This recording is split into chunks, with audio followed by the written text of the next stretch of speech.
નમસ્કાર મિત્રો, આપણે વિશ્વના એક ગંભીર અસાધ્ય અને ચેપી રોગની વાત કરી, એડ્સની વાત કરી. આ એડ્સ કેવી રીતે થાય, એનું ફેલાવો કેવી રીતે થાય, એના માટે જવાબદાર વાયરસ કેવું હોય એનો આપણે અભ્યાસ કર્યો. ચાલો આજે આપણે આ એડ્સના અટકાવ માટેના, નિયંત્રણ માટેના ઉપાયો કરીશું. આમ તો આ એડ્સ એ અસાધ્ય રોગ છે, એટલે એને મટાડી શકાતો નથી. તો એક જ વિકલ્પ આપણી પાસે હોય, કયો? સાવધાની એ જ શ્રેષ્ઠ વિકલ્પ છે.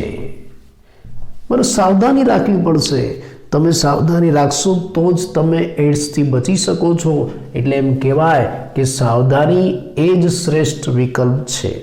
બીજી એક બાબત, આ એડ્સ એવો રોગ છે કે જે આપણી જાણતા થાય છે, અજાણતા નહીં. દાખલા તરીકે ટાઇફોઇડ અને ન્યુમોનિયા જેવા રોગો છે ને, એ આપણને અજાણતા થઈ જાય છે, આપણને ખબર નથી પડતી. પણ એડ્સ એવો રોગ છે કે જે આપણી સભાનતામાં, આપણી જાણમાં થાય છે. દાખલા તરીકે એટલે જ એમ કહેવાય છે કે ભાઈ તમે જાણો છો કે આ રીતે રોગ થાય છે, છતાં તમે એની અવગણના કરો તો તમને આ રોગ થઈ શકે છે. કોરોના જેવું કે ભાઈ તમે જાણો છો કે કોરોના છે, એ તમે સોશિયલ ડિસ્ટન્સિંગ ના રાખો, માસ્ક ના પહેરો, તમે વગર કારણસર બહાર ફરવા જાઓ, એકબીજાના સંપર્કમાં આવો તો કોરોના થઈ શકે છે. પણ છતાં ઘણા લોકો એની અવગણના કરે છે. માસ્ક નથી પહેરતા, ડિસ્ટન્સિંગ નથી રાખતા, ટોળે વળીને ભેગા વળતા હોય ને દિવાળી વગેરે અને એકબીજાના ઘરે જતા હોય ને વસ્તુ ખરીદતા હોય તો એને કોરોના થઈ શકે છે.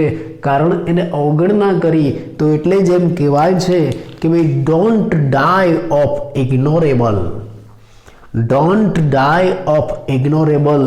અવગણનાના કારણે મરો નહીં. બસ, તો આ એડ્સ પણ એવો રોગ છે કે ભાઈ તમે અવગણના કરશો. તમે જાણો છો કે એડ્સ કેવી રીતે થાય, પણ છતાં તમે એ બાબતની અવગણના કરશો તો તમને એડ્સ થઈ શકે છે. ચલો, આ એડ્સ વધી ગયો છે, ઘણા બધાને થઈ ગયો છે, તો એને અટકાવવા માટે આપણે શું કરી શકીએ? એને મટાડી શકાતો નથી, પણ એને ફેલાતો અટકાવી શકીએ છીએ. તો એના અટકાવવા માટે આપણે શું કરી શકીએ? તો આ એડ્સને અટકાવવા માટે આપણા ભારતની અંદર નેકો અને NGO જેવી સંસ્થાઓ છે. નેકો એટલે શું? National AIDS control Organization. NACO નામ કદાચ તમે સાંભળ્યું હોય, ફરી એકવાર કહું, નેશનલ એડ્સ કંટ્રોલ ઓર્ગેનાઇઝેશન. તમે કદાચ આવું સિમ્બોલ જોયું હશે ઘણી જાહેરાતોમાં, ઘણી જગ્યાએ પોસ્ટર સરકારે લગાવ્યા હોય તો એમાં પણ આવું આવે છે. ટેલિવિઝનની અમુક જાહેરાતોમાં પણ આવું આવે છે, આવું નેકો લખેલું. આ નેકો લખેલું ને, વચ્ચે આવું હોય છે, આવી રિબિન કરેલી હોય ને, એવું એ નિશાન છે નેકોનું. તમે જો ઘણીવાર ખેલાડીઓ પણ પોતાના ટી શર્ટ ઉપર આવું રિબિન જેવી બાંધીને આવે છે. નેકોનું નિશાન છે, એડ્સ માટેનું છે. એટલે નેશનલ એડ્સ કંટ્રોલ ઓર્ગેનાઇઝેશન આ એડ્સને નિયંત્રણમાં લાવવા માટે ઘણી બધી વ્યવસ્થા અને કાર્યક્રમ કરે છે. એમ તો NGOs, બહુવચન માટે પાછળ S લખ્યો છે. NGO, નોન ગવર્મેન્ટલ ઓર્ગેનાઇઝેશન, બિન સરકારી સંસ્થાઓ, એ પણ એડ્સના નિયંત્રણ માટે વ્યવસ્થા કરે છે. ને હા, બીજું વૈશ્વિક સ્તરે પણ પ્રયત્ન થાય છે. કોના દ્વારા? WHO દ્વારા, વર્લ્ડ હેલ્થ ઓર્ગેનાઇઝેશન. એ પણ આખા વિશ્વમાં આ એડ્સને કંટ્રોલ કરવા માટે ઢગલાબંધ પ્રોગ્રામ કરે છે, કાર્યક્રમો કરે છે. કેવા કાર્યક્રમો કરે એની થોડી ઝાંખી આપણે આપીએ કે ભાઈ WHO વાળા આ એડ્સને કંટ્રોલ કરવા માટે કેવા પ્રોગ્રામ કરે છે. તો પહેલું આપણે એની વાત કરીએ. પહેલું કે ભાઈ જે બ્લડ બેંક છે ને, એમાં રુધિરને HIV મુક્ત કરવા માટે પ્રયત્ન કરે છે. બ્લડ બેંક હોય એમાં રુધિરને HIV મુક્ત કરવું. મેં તમને એક ઉદાહરણ આપ્યું હતું કે ભાઈ થેલેસેમિયાના દર્દી હતા, જેને વારંવાર રુધિર બદલવું પડતું હતું. એટલે એને બ્લડ બેંકમાંથી રુધિર લેવું પડે. અને આપણે જોયું કે આવું બ્લડ બેંકમાંથી રુધિર લીધું અને થેલેસેમિયાના જે બાળકો હતા એને એડ્સ થઈ ગયો. કેમ કે રુધિર કેવું હતું? HIV વાળું હતું. એટલે WHO વાળા પહેલો પ્રયત્ન આ કરે છે કે જેટલી પણ બ્લડ બેંક છે આખા વિશ્વમાં એમાં ક્યાંય પણ રુધિર HIV વાળું ન રહી જાય, એટલે એના માટે પ્રયત્ન કરે છે. બીજું, સાર્વજનિક તેમજ ખાનગી જે હોસ્પિટલો છે, દવાખાનાઓ છે, એમાં ડિસ્પોઝેબલ સોય અને સિરિંજનો ઉપયોગ થાય એની વ્યવસ્થા કરવામાં આવે છે WHO દ્વારા. અત્યારે થાય છે, તમે જાણો છો, અત્યારે ખાનગી કે સરકારી દવાખાનાઓમાં ડિસ્પોઝેબલ સોય વપરાય છે, સિરિંજ વપરાય છે. બીજું, નશાકારક જે પદાર્થો છે, અમુક ડ્રગ્સ વગેરે જે ઇન્જેક્શન દ્વારા લેવામાં આવે છે, એનો ઉપયોગ, એનો દુરુપયોગ થતો ટાળવા માટે પ્રયત્ન કરવા. એટલે નશાકારક પદાર્થના દુરુપયોગનું નિયંત્રણ કરવું એ પણ WHOમાં આવે છે. બીજું, યૌન સંબંધી જે સમસ્યાઓ છે એની હિમાયત કરવી, લોકોને એના પ્રત્યે જાગૃત કરવા અને એના માટેના પગલાં લેતા શીખવાડવા. HIV સંભવિત કોઈ વિસ્તાર છે, એરિયા છે, એમાં સમયાંતરે નિયમિત ચેકઅપ કરાવવું. એવું લાગે કે આ એરિયામાં એડ્સ વધારે થાય છે તો ત્યાંના લોકોનું વારંવાર ચેકઅપ કરાવવું અને સલાહ આપવી. તો આ એડ્સને અટકાવવા માટેના આપણે ઉપાયો જોયા જે તમને ટૂંકનોંધ સ્વરૂપે પૂછાઈ શકે છે. પેલું, સાવધાની એ જ શ્રેષ્ઠ વિકલ્પ છે. બીજું, સભાનતાથી આ રોગ થાય છે એટલે અમુક બાબતોની આપણે અવગણના ન કરવી. ડોન્ટ ડાય ઓફ ઇગ્નોરેબલ, અવગણનાના કારણે મરી ન જવાય. અને એના માટે આપણા ભારતમાં કઈ સંસ્થાઓ છે? NACO અને NGO, national AIDS control organisation, non governmental organisation. WHO વાળા પણ એના માટે ઘણા બધા પ્રયત્ન કરે છે. આપણે જોયું તો અહીંયા વિશ્વનો એક ગંભીર, અસાધ્ય, ચેપી અને જીવલેણ રોગ જોયો. પ્રશ્ન એમ થાય, આ તો ચેપી જીવલેણ રોગ હતો, શું આવા કોઈ બિનચેપી જીવલેણ રોગ હોઈ શકે છે જે ગંભીર છે? હા, એવો બિનચેપી જીવલેણ અને ગંભીર રોગ છે. કયો? કેન્સર. તો હવે આપણે આવા એક બિનચેપી રોગની વાત કરીશું જે ભયંકર રોગ છે, આખા વિશ્વમાં ફેલાયેલો છે. આખા વિશ્વમાં કેટલાય લોકો આ કેન્સરથી મૃત્યુ પામે છે. આપણા ભારતની અંદર પણ 10 લાખથી વધારે લોકો આ કેન્સરથી પીડાય છે ભારતમાં.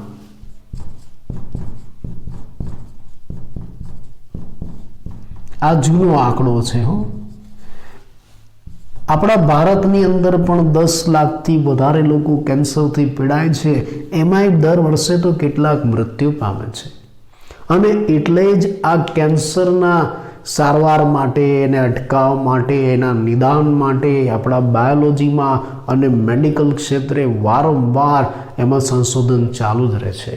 પ્રશ્ન એમ થાય કે આવો ગંભીર કેન્સર નામનો રોગ કેવી રીતે થાય? કેવો છે આ રોગ? એના વિશેની આપણે માહિતી પ્રાપ્ત કરીએ. વાસ્તવમાં આ જે કેન્સર છે ને એ કોષ સાથે સંકળાયેલી બીમારી છે.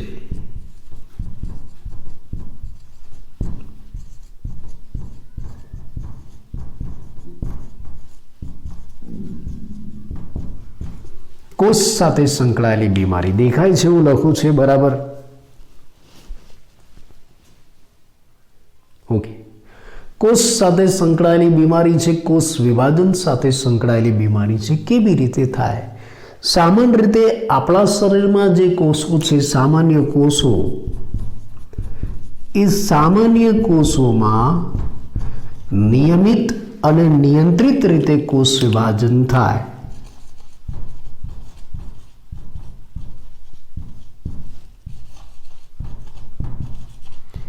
નિયંત્રિત કોષ વિભાજન થાય. પણ આ જે કેન્સરના કોષો છે એની સામે, કેન્સરના કોષો, એમાં આ કોષ વિભાજનની પ્રક્રિયા અનિયમિત થાય. અનિયમિત સતત કોષ વિભાજન થાય. કેન્સરગ્રસ્ત કોષોમાં સતત કોષ વિભાજન થાય. આવું કેમ બને છે? આપણને પ્રશ્ન થાય કે ભાઈ કેન્સરગ્રસ્ત કોષોમાં સતત કોષ વિભાજન કેમ થાય છે? અનિયંત્રિત કોષ વિભાજન કેવી રીતે થાય છે? સામાન્ય કોષો જ કેન્સરના કોષોમાં ફેરવાય છે. એનું કારણ છે કે આ કેન્સરના કોષો છે ને એ એક ગુણધર્મ ગુમાવે છે. સામાન્ય કોષોમાં એક ગુણધર્મ હોય છે કોન્ટેક્ટ ઇન્હિબિશન.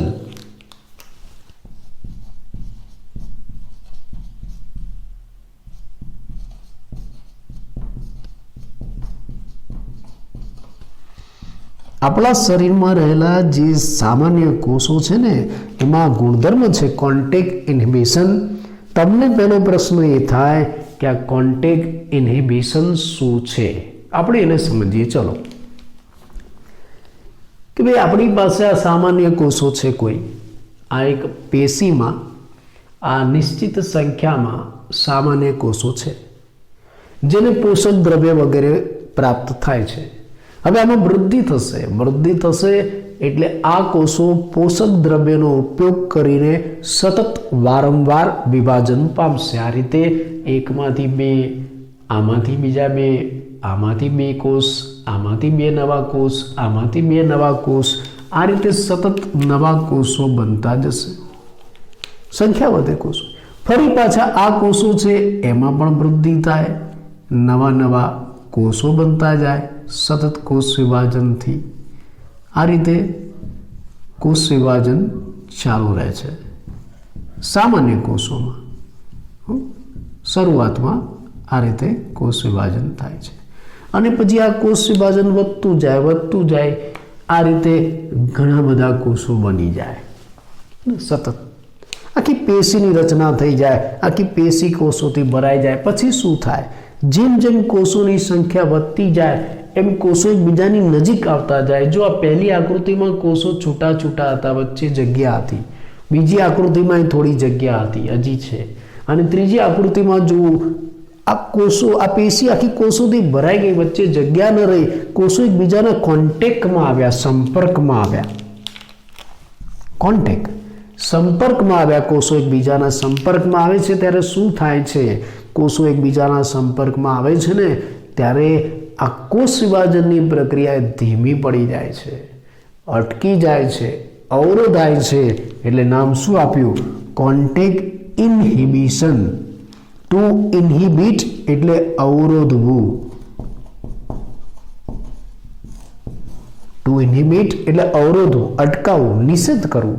સંપર્કમાં આવે છે ત્યારે ધીરે ધીરે કોષ વિભાજન ધીમું પડી જાય છે અને અટકી જાય છે. આવી પેશી બની જાય કોષોના આખા એક સ્તરની. એટલે તમે સાઈડમાંથી જુઓ ને તો આખું આવું એક લેયર તૈયાર થઈ જાય કોષોનું.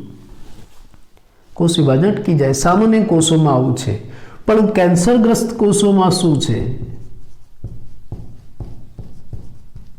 કેન્સરગ્રસ્ત કોષ, એમાં જે આ કોષ વિભાજનની પ્રક્રિયા છે એ અટકતી નથી, કેમ કે એ કોષો આ કોન્ટેક્ટ ઇન્હિબિશનનો ગુણધર્મ ગુમાવે છે.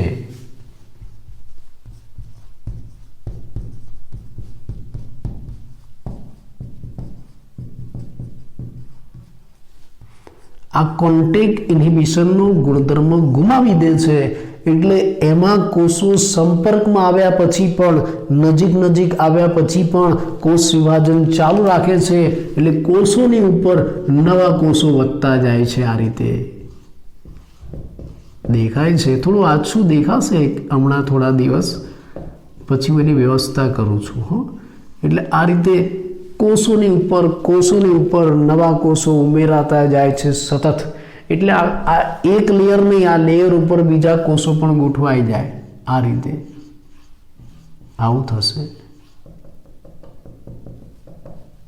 એટલે કેન્સરગ્રસ્ત કોષો કોન્ટેક્ટ ઇન્હિબિશનનો ગુણધર્મ ગુમાવી દે છે અને કોષ વિભાજન પામી ગયેલા કોષો છે, એક લેયર બની ગયેલું છે, એના ઉપર પણ આવા નવા કોષોનો સમૂહ સર્જાય છે, જેનાથી એક ગાંઠ બને છે આ જગ્યાએ.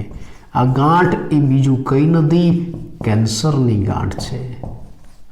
એટલે તમે જાણો છો કે જે વ્યક્તિને કેન્સર થાય એને ગાંઠ થાય છે. અને આ કેન્સરની ગાંઠ મુખ્ય બે પ્રકારની છે.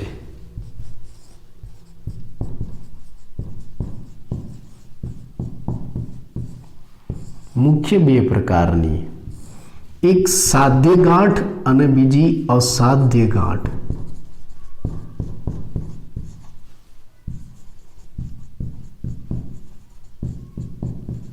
આવી બે પ્રકારની છે। શબ્દો ઉપરથી પણ ખ્યાલ આવે। સાધ્ય ગુજરાતી શબ્દો ઉપરથી, સાધ્ય જેની સારવાર થઈ શકે, અસાધ્ય જેની સારવાર ન થઈ શકે। આ ગુજરાતી શબ્દો છે, સાધ્ય ગાંઠ અને અસાધ્ય ગાંઠ। સાધ્ય ગાંઠ કેવી હોય? એ કોઈક અંગ પેશી પૂરતી સીમિત હોય, સ્થાયી હોય, એક જ સ્થાને રહે, એક જગ્યાએથી બીજી જગ્યાએ જતી નથી, એટલે સાધ્ય ગાંઠ છે, સ્થાયી છે, પેશી પૂરતી સીમિત છે, આપણે એમ કહી શકીએ, મૂળ સ્થાને સીમિત રહે છે।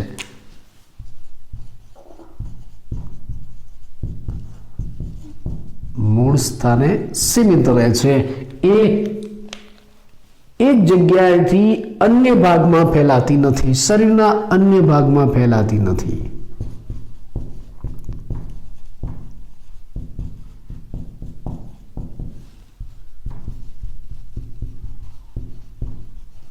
અન્ય ભાગમાં ફેલાતી નથી અને એનાથી ઓછું નુકસાન થાય છે, મટાડી શકાય છે। જેવી આપણને જાણ થાય શરૂઆતમાં તો અસાધ્ય ગાંઠ મટાડી શકાય છે, પણ અસાધ્ય ગાંઠ છે, ગંભીર છે, જે એક જ જગ્યાએ સ્થિર નથી રહેતી, હરતી ફરતી રહે છે। કેવી રીતે થાય, કેવી હોય, આપણે થોડો પરિચય આપીએ। અસાધ્ય ગાંઠ, અસાધ્ય ગાંઠ જે હોય ને ત્યાં કોષોનો સમૂહ સર્જાય છે।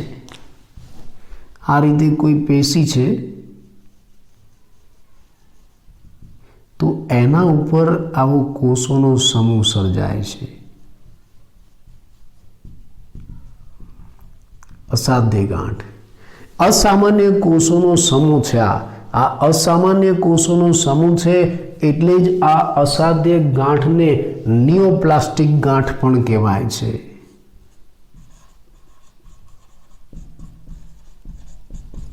નિયોપ્લાસ્ટિક એટલે નવું પ્લાસ્ટિક નહીં, નિયોપ્લાસ્ટિક। નિયોપ્લાસ્ટિકનો મતલબ અસામાન્ય કોષ અને પેશીનો સમૂહ।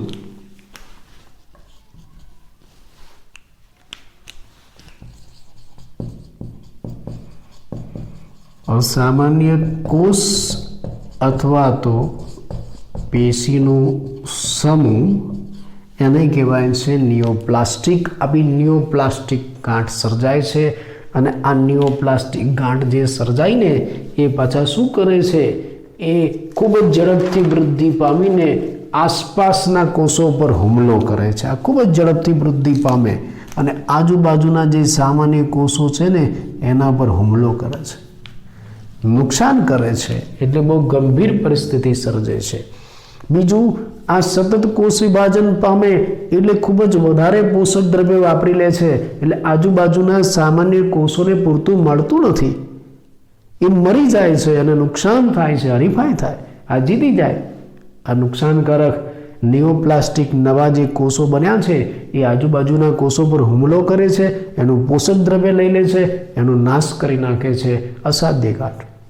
બીજી આ અસાધ્ય ગાંઠના જે કોષો છે ને હાનિકારક, એ આજુબાજુને તો હુમલો કરે છે, એનો નાશ કરી લે, પછી બીજે લડવા જાય છે, ચલો બીજાનો વારો, એ રુધિર વાહિનીઓમાં ભળે છે, આવા રુધિરમાં ભળે, આવી જે રુધિર વાહિની છે એમાં ભળે છે આ રુધિર, અને આવા જે નિયોપ્લાસ્ટિક કોષો છે ને એ આ રુધિર વાહિનીમાં ભળે, રુધિરમાં, અને ત્યાંથી દૂર સુધી ફેલાય અને દૂર કોઈ અંગ કે પેશી છે એના સંપર્કમાં આવે, માન લો કે આ દૂરનું કોઈ પેશી છે એના સંપર્કમાં આવે છે દૂરના સ્થાને, અને ત્યાં વળી પાછી આવી ગાંઠ સર્જે છે। તો આ અસાધ્ય ગાંઠનો આ જે ગુણધર્મ છે, એક જગ્યાએથી બીજી જગ્યાએ ગાંઠ કરવાનો, રોગ કરવાનો, એને રોગ વ્યાપ્તિ કહેવાય છે। શબ્દ યાદ રાખજો, વ્યાખ્યામાં પણ પૂછાય, રોગ વ્યાપ્તિ એટલે શું? મેટાસ્ટેસિસ એવું એને કહેવાય છે, રોગ વ્યાપ્તિ।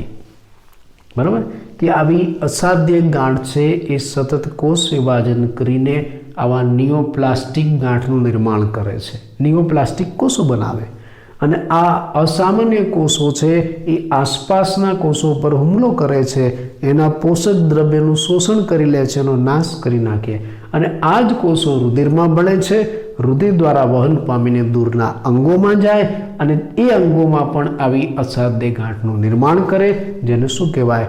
રોગ વ્યાપ્તિ કહેવાય। તો આ અસાધ્ય ગાંઠ થોડી ગંભીર છે અને ઘણા સંજોગોમાં એની સારવાર પણ નથી થતી, એટલે નામ શું આપ્યું એને? અસાધ્ય ગાંઠ. તો હવે આ ગંભીર જે બીમારી છે કોષ વિભાજનથી થાય છે એ કેવી રીતે થાય, કયા કારણોથી થાય? આપણને પ્રશ્ન થાય કે ભાઈ કેન્સર થવાના કારણો કયા? પ્રશ્ન સ્વરૂપે ટોકનોમ સ્વરૂપે પણ પૂછાય તમને કેન્સરના કારણો જણાવો. તો ચાલો આપણે કારણોને ઓળખી લઈએ કે ભાઈ કયા કારણોથી કેન્સર થાય છે.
ચલો તો હવે આપણે કેન્સર થવાના કારણો જોઈએ કે ભાઈ આવો ગંભીર રોગ, ભયંકર રોગ કેવી રીતે થાય.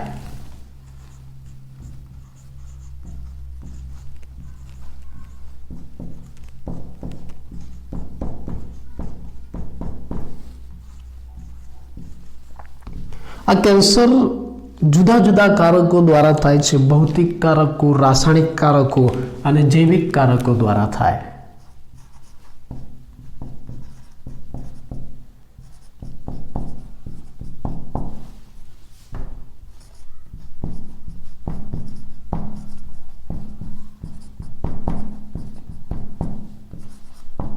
અને જૈવિક કારકો.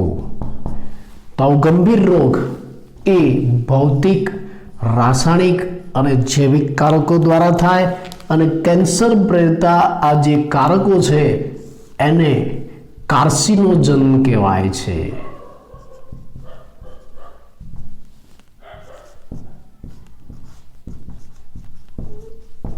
કાર્સિનોજન, કેન્સરજન, કેન્સર પેદા કરનાર. ગુજરાતીમાં આપણે એને શું કહીશું? કેન્સરજન, કેન્સર પેદા કરનાર. તો આવા જુદા જુદા ભૌતિક, રાસાયણિક અને જૈવિક કારકો જે આપણી અંદર કેન્સર પ્રેરે છે, આવા કેન્સર પ્રેરતા પદાર્થ છે, કારકો છે, એને આપણે કાર્સિનોજન કહીશું. ચલો કયા હોઈ શકે? પહેલા આપણે ભૌતિક કારકોની વાત કરીએ, જેમાં એક્સ-રે, ગામા રે જેવા આયનિક કિરણોનો સમાવેશ થાય છે.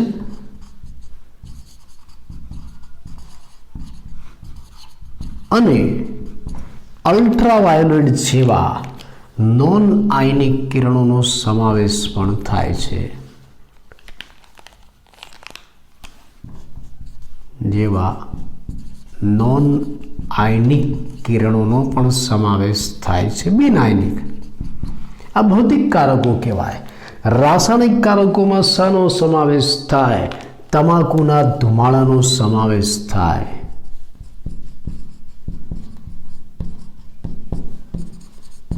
બીડી, સિગરેટ, ધૂમ્રપાન કરવામાં આવે અને એમાંથી તે ધુમાડો સર્જાય. એ ધુમાડાની અંદર રાસાયણિક કાર્સિનોજન છે. એમસીક્યુમાં પણ પૂછાય, યાદ રાખજો.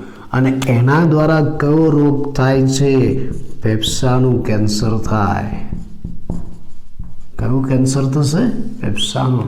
એમ તો સજીવો પણ છે કે જે આ કેન્સર ફેલાવી શકે છે અને એમાં મુખ્ય છે વાયરસ. તો આવા કેન્સર પ્રેરતા જે વાયરસ છે, કેન્સર પ્રેરતા જે વાયરસ છે એને ઓન્કોજેનિક વાયરસ કહેવાય છે.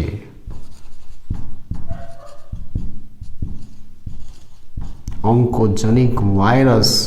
અને એ વાયરસની અંદર જે જનીન દ્રવ્ય રહેલું છે જેના કારણે કેન્સર થાય છે એને વાયરલ ઓન્કોજીન કહેવાય છે.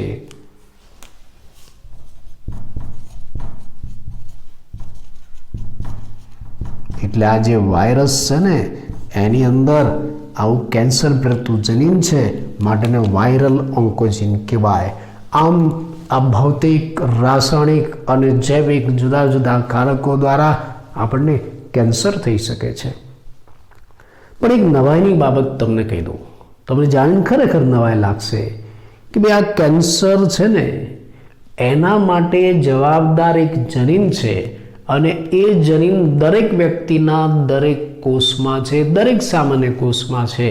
એનો મતલબ કે દરેક વ્યક્તિને કેન્સર થઈ શકે છે. દરેક વ્યક્તિને થઈ શકે છે. દાખલા તરીકે ઘણા એમ કહેતા હોય કે વ્યસન, ધૂમ્રપાન, બીડી, સિગરેટ, દારૂ વગેરે વ્યસન છે અને કેન્સર થાય. વાત સાચી. અને તમે એવા લોકોને, આવા વ્યસની લોકોને કેન્સરમાં મરતા પણ જોયા હશે. તમાકુના કારણે મોઢા કપાયા હશે ને કેટલાક મરી ગયા હશે ને એવી જાહેરાતો પણ તમે જોઈ હશે. મુકેશ, મહેશ બધું આવતું હોય છે. એવી જ રીતે તમે એવા પણ લોકો જોયા છે કે જેને કોઈ વ્યસન નથી છતાં એનું કેન્સરમાં મૃત્યુ થયું. તો એનું કારણ શું? એનું કારણ એક જ કે દરેક વ્યક્તિના શરીરમાં સામાન્ય કોષોની અંદર આ કેન્સર પ્રેરતા જનીન છે જ ઓલરેડી, બધાની અંદર છે. એને કોષીય ઓન્કોજીન કહેવાય છે. એટલે આપણે દરેક વ્યક્તિના સામાન્ય કોષમાં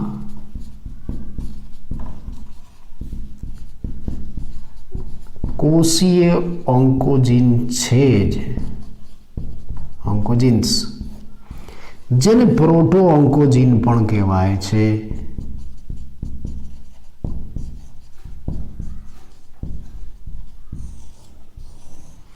પ્રોટો ઓન્કોજીન્સ કહેવાય, જે દરેક વ્યક્તિમાં છે. દરેક વ્યક્તિને કેન્સર થઈ શકે છે. પણ ક્યારે? આ જનીન સક્રિય થાય ત્યારે. એટલે કેટલાક વ્યક્તિમાં આ જનીન સક્રિય થાય છે અને કેન્સર થાય. પણ જો આવા કોઈ પરિબળ હોય ને તો આ જનીન જલ્દી સક્રિય થાય છે એટલે વહેલું કેન્સર થાય. એટલે એવું નહીં માની લેવાનું. ઘણા એવું માની લે ચલો વ્યસનીને કેન્સર થાય ને વ્યસની નથી એને કેન્સર થાય તો પછી આમ બીડી, સિગરેટ, પેડને ધુમાડો ઉડાડીને મજા ના કરી લઈએ, જલસા કરી લઈએ. ઘણાને તેમાં જીવન લાગતું હોય, આનંદ આપતો હોય બીડી, સિગરેટ વગેરે પીવામાં. પીતા જાય અને ગાતા જાય, ફિક્ર કો ધુએ મેં ઉડાતા ચલા ગયા, અલા તું ઉડી જઈશ. એટલે આવું ઘણા માનતા હોય છે. પણ આ કેવું ઉદાહરણ તમને આપું. ઘણા કે સાહેબ તમે તો કીધું કે ભાઈ જેને વ્યસન નથી એને કેન્સર થાય તો અમને થાય એમાં શું ફેર પડે? આપણે તો ધુમાડો કાઢીશું, મજા કરીશું, આમે કેન્સર થવાનું, આમે થવાનું. એવું નથી. આ એક એવું ઉદાહરણ છે. ચલો રોડ ઉપર જે બધા વાહનો લઈને નીકળે છે એને દરેકને એક્સિડન્ટ થવાની સંભાવના છે કે નહીં? પણ તમે બધા એ પણ જાણો છો કે જે એકદમ સ્પીડમાં વાહનો ચલાવે છે, ગમે તેમ આડેધડ ચલાવે છે, એને એક્સિડન્ટ થવાની સંભાવના વધારે અને વહેલા મરે. જે સામાન્ય રીતે શાંતિથી નિયમ પ્રમાણે રોડ ઉપર ધીમે ધીમે વાહન ચલાવે છે એને અકસ્માત થવાની સંભાવના બિલકુલ ઓછી. તો એનો મતલબ એવો થયો કે જે વ્યસની લોકો છે ને, એનો મતલબ જે વ્યસન છે, વ્યસની લોકો એ સ્પીડમાં બાઇક ચલાવે છે રોડ ઉપર. જે સ્પીડમાં બાઇક રોડ ઉપર ચલાવે છે વ્યસની લોકો જેવા થાય. એટલે એને રોગ થવાની સંભાવના વધારે. એટલે આપણે ભાઈ કેન્સર તો બધાને થાય, વ્યસન નથી એને થાય ને વ્યસન હોય એને થાય તો બીડી, સિગરેટ બધું પી લઈએ એવું નહીં કરવાનું. વહેલું થશે, 99% થશે, પહેલાં તો કદાચ થાય. એટલે આમ દરેક વ્યક્તિના સામાન્ય કોષની અંદર કેન્સર પ્રેરતા જનીન છે, કોષીય ઓન્કોજીન્સ છે, જેને પ્રોટો ઓન્કોજીન્સ કહેવાય, કેન્સર પ્રેરે. એટલે દરેક વ્યક્તિને કેન્સર થઈ શકે છે. પણ આ જ્યારે સક્રિય થાય ત્યારે સક્રિય ક્યારે થાય? આ બધા પરિબળોના કારણે સક્રિય થાય. તો હવે કેન્સર વિશે આટલું જાણ્યા પછી, એની ગંભીરતા વિચાર્યા પછી હવે આપણે એની સારવાર કરવી પડે. અને સારવાર કરવું હોય તો પહેલાં નિદાન કરવું પડે. તો આ કેન્સરનું નિદાન કેવી રીતે થાય? પ્રશ્ન અલગથી પૂછાતો પ્રશ્ન, ટૂંક નોંધ. કેન્સરનું નિદાન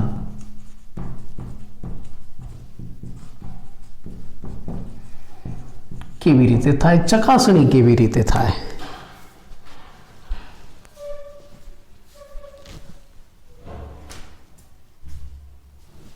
એની ચકાસણી કેવી રીતે થશે કેન્સરની? જો એક ધ્યાનમાં રાખવા જેવી બાબત છે, સમયસર અને વહેલું કેન્સરનું નિદાન થાય તો અમુક પ્રકારના કેન્સર છે એનો સફળતાથી ઉપચાર પણ થાય છે અને મટાડી પણ શકાય છે. એટલે સમયસર નિદાન કરાવવું જરૂરી, ચકાસણી કરાવવી જરૂરી. તો કેવી રીતે કરાય આપણે એ જોઈએ. ચલો પહેલી રીત કેન્સરના નિદાનની પેથોલોજીકલ ટેસ્ટ, એવું પણ આપણે એને કહી શકીએ છીએ, હિસ્ટોપેથોલોજીકલ ટેસ્ટ.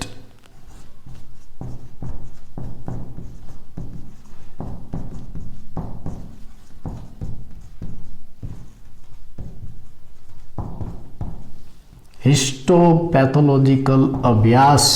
અને એમાં શું કરવામાં આવે છે તમે બધા જ કદાચ જાણો છો, બાયોપ્સી. અને તમે એ પણ જાણો છો કદાચ કે આ બાયોપ્સીમાં શું કરવામાં આવે. માન લો કે કોઈ વ્યક્તિને કોઈક જગ્યાએ લાંબા સમયથી ગાંઠ થઈ ગઈ છે, એ ભાગમાં કોઈ ચાંદા વગેરે પડી ગયા છે, નાની ફોલ્લીઓ વગેરે થાય છે, મટતી નથી લાંબા સમયથી. પછી મોઢામાં હોય કે આંતરડામાં હોય કે સ્તન ગ્રંથિમાં હોય, ક્યાંક આવી ગાંઠ વગેરે છે અને ડૉક્ટરને એમ થાય છે એવી સંભાવના કદાચ આ કેન્સર હોઈ શકે. તો ડૉક્ટર એમાં બાયોપ્સી કરાવે છે. બાયોપ્સીમાં શું કરવામાં આવે છે? એ જે પેશી છે ને, માન લો કે આવી પેશી છે ઉપસેલી ગાંઠવાળી, આ કોઈ પણ પેશી છે, તો એ પેશીમાંથી પહેલાં તો એક છેદ લેવામાં આવે છે, પાતળો એક કાપીને છેદ લેવાય અને પછી એની સ્લાઇડ બનાવાય છે. અને પછી માઇક્રોસ્કોપમાં જે પેથોલોજીસ્ટ છે ને એનો અભ્યાસ કરે છે અને પછી જુએ છે કે કયા પ્રકારની ગાંઠ છે, અને બાયોપ્સી કહેવાય છે. એ જ્યાં પણ ગાંઠ હોય ત્યાંથી થોડો ભાગ પેશીનો કાઢી લેવાનો, એનો પાતળો છેદ લેવાનો, સ્લાઇડ બનાવી લેવાની અને માઇક્રોસ્કોપમાં એની ઓળખાણ કરવાની. આને બાયોપ્સી કહેવાય છે. આ હિસ્ટોપેથોલોજીકલ અભ્યાસ થયો. આ એક પહેલી રીત કેન્સરને જાણવા માટેની. પછી માન લો કે બ્લડ કેન્સર છે, લ્યુકેમિયા, રુધિરનું કેન્સર. હવે રુધિર તો પરિવહન પામતી પેશી છે, એમાં કેન્સર થાય તો રુધિર કોષો વધે. તો તમારે રુધિરમાં અને અસ્થિમજ્જામાં આ જે રુધિર કોષો છે એની માત્રાનું ટેસ્ટ કરવો પડે, એની ચકાસણી કરવી પડે કે ભાઈ અસ્થિમજ્જામાં અને રુધિરમાં વધતા જતા કોષોની માત્રાને ધ્યાનમાં લેવી. તો ટેસ્ટ ક્યાં કરવામાં આવશે? અસ્થિમજ્જામાં અને રુધિરમાં, જ્યાં કોષો વધી રહ્યા છે. કેન્સર એટલે કોષોની સંખ્યા વધે, સતત કોષ વિભાજન થાય. તો આમાં જ્યારે કોષો વધશે તો એની માત્રા ચકાસવાની, ખરેખર વધ્યા, કેટલા વધ્યા, કેવા વધ્યા, તો એમાં લ્યુકેમિયા છે કે નહીં એની ખબર પડે. હવે માન લો કે આંતરિક અંગોના કેન્સર હોય, અંતસ્થ અંગોના કેન્સર હોય, આંતરિક અંગોના, કે ભાઈ જ્યાંથી તમે આવી પેશી વગેરે બહાર નથી કાઢી શકતા, તો આ અંતસ્થ અંગોના કેન્સરના ચકાસણી માટે આપણે શું કરવું પડે? તમે રેડિયોગ્રાફી કરી શકો છો, MRI કરાવી શકો છો, બરાબર. રેડિયોગ્રાફી છે એમાં તમે એક્સરે પાડી શકો છો, સામાન્ય એક્સરે જરૂર પડે તો, અને CT સ્કેન કરાવી શકો છો. CT computed tomography, computed tomography એટલે અમુક પ્રકારના કેન્સર છે ને એમાં સીટી સ્કેન કરાવવાની ડૉક્ટર સલાહ આપે છે. કોમ્પ્યુટેડ ટોમોગ્રાફી એમાં શું કરવામાં આવે છે, એમાં એક્સરેનો જ ઉપયોગ કરવામાં આવે છે. પણ સાદો એક્સરે છે ને એમાં તમારો એક બાજુએથી જ ફોટો લે છે, એ ખાલી મોનો એક ડાયમેન્શનલ જ હોય છે. પણ આ જે સીટી સ્કેન છે ને એમાં 3 ડાયમેન્શનલ ફોટો લેવામાં આવે છે. 180 ડિગ્રીએ અંગોનો ફોટો લેવામાં આવે છે. માન લો કે જે અંગમાં કેન્સર છે, શંકા થાય કે માથામાં છે અથવા તો હાથમાં છે, જ્યાં પણ કેન્સર હોય તો એ ભાગના 180 ડિગ્રીએથી ત્રિપરિમાણ સ્વરૂપના ફોટોગ્રાફ લેવામાં આવે છે. તમે કદાચ સીટી સ્કેનનું મશીન જોયું પણ હોય. આમ મોટું ગોળાકાર ડ્રમ જેવું હોય, એની અંદર એક પથારી અંદર જાય, તમે જુઓ હશે, પેશન્ટને સુવડાવી દેવામાં આવે, પછી એની પથારી ધીરે ધીરે અંદર લઈ જવામાં આવે અને જે અંગનું પરીક્ષણ કરવાનું છે એની ફરતે પેલો રાઉન્ડ ડ્રમ જેવો ભાગ છે ને એને ફેરવવામાં આવે. એની ફરતે 180 ડિગ્રીએ જુદા જુદા એક્સરે લે, પછી એને ભેગા કરીને આખું ત્રિપરિમાણ સ્વરૂપ ફોટોગ્રાફ બનાવવામાં આવે. સીટી સ્કેન છે. MRI મેગ્નેટિક રેઝોનન્સ ઇમેજિંગ આખું નામ.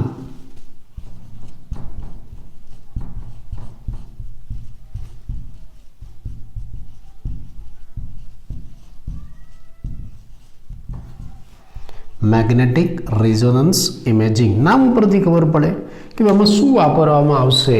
આ જે MRI છે ને એની અંદર ચુંબકીય ક્ષેત્ર મેગ્નેટિક ફિલ્ડ વાપરવામાં આવે છે અને બિન આયનિક કિરણો વાપરવામાં આવે છે. તીવ્ર ચુંબકીય ક્ષેત્ર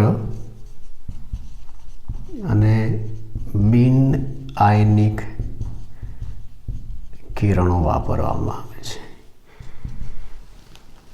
જેમાં આ મેગ્નેટિક ચુંબકીય ક્ષેત્ર પસાર કરવામાં આવે ને એકદમ તીવ્ર હોય છે. કોઈ પણ પ્રકારની આપણી પેશી કોષોમાં હિસ્ટોપેથોલોજીકલ ફેરફાર થયા હોય, દેહધાર્મિક ફેરફાર થયા હોય તો આ MRIથી જાણી શકાય છે. એટલે ઘણીવાર એક્સરેથી ખબર ના પડે, સીટી સ્કેનથી ખબર ના પડે તો છેલ્લે ડૉક્ટર MRI કરવાનું કહેતા હોય છે. સચોટ નિદાન આના દ્વારા થાય છે. મેગ્નેટિક ફિલ્ડ આની અંદર આવે છે. હા, કેટલાક એવા કેન્સર પણ છે ચોક્કસ પ્રકારના કે જેમાં એન્ટીબોડી દ્વારા એનું નિદાન કરવામાં આવે છે.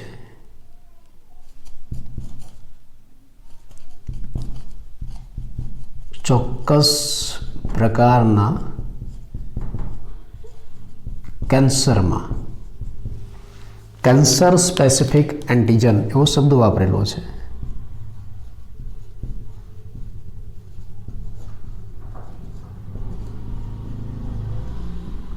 હું આ શબ્દને થોડો છૂટો કરું છું કે ભાઈ કેન્સર અમુક એન્ટીજન દ્વારા થાય રોગકારક.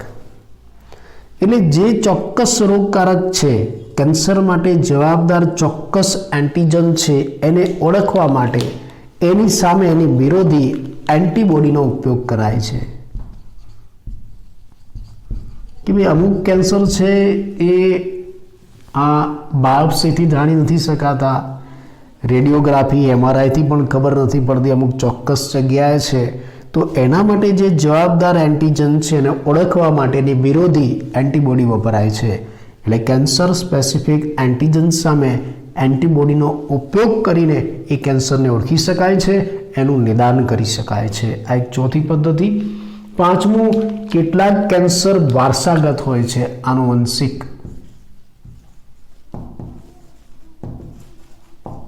આનુવંશિક કેન્સર વારસાગત હોય છે. તો આવા આનુવંશિક કેન્સર છે એની સંભાવનાને જાણવા માટે, એની ચકાસણી કરવા માટે મોલિક્યુલર બાયોલોજી ટેકનિકનો ઉપયોગ થાય છે. આ બધા શબ્દ MCQમાં આવે છે, ધ્યાન રાખજો. મોલેક્યુલર બાયોલોજી ટેકનિક, આણ્વિક જીવવિજ્ઞાન તકનીકી.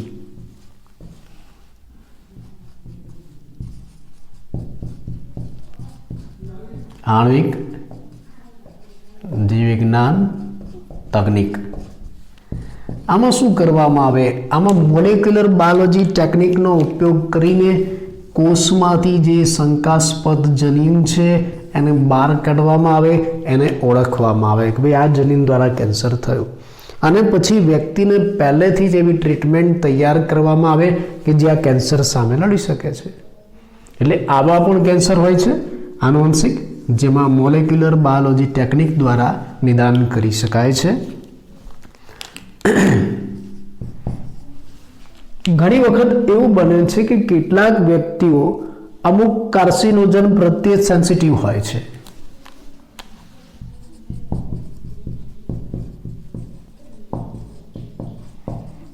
વ્યક્તિઓ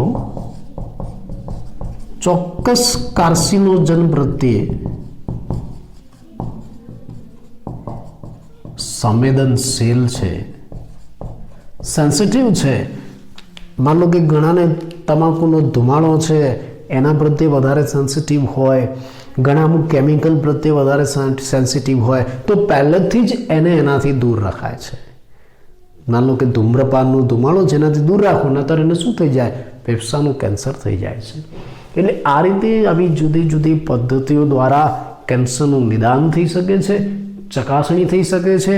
તમને આના ઉપરથી પરીક્ષામાં પ્રશ્ન પણ પૂછાય, કેન્સરના નિદાનની પદ્ધતિઓ સમજાવો અથવા તો એની ટૂંક નોંધ લખો. તો જ્યારે પણ કોઈ વ્યક્તિને કેન્સર થાય તો આવી જુદી જુદી પદ્ધતિ દ્વારા નિદાન થઈ શકે. હિસ્ટોપેથોલોજીકલ ટેસ્ટ પહેલાં એનો અભ્યાસ કરાય છે. લ્યુકેમિયા રુધિરની અંદર અસ્થિમજ્જા અને રુધિરનો અભ્યાસ કરાય છે.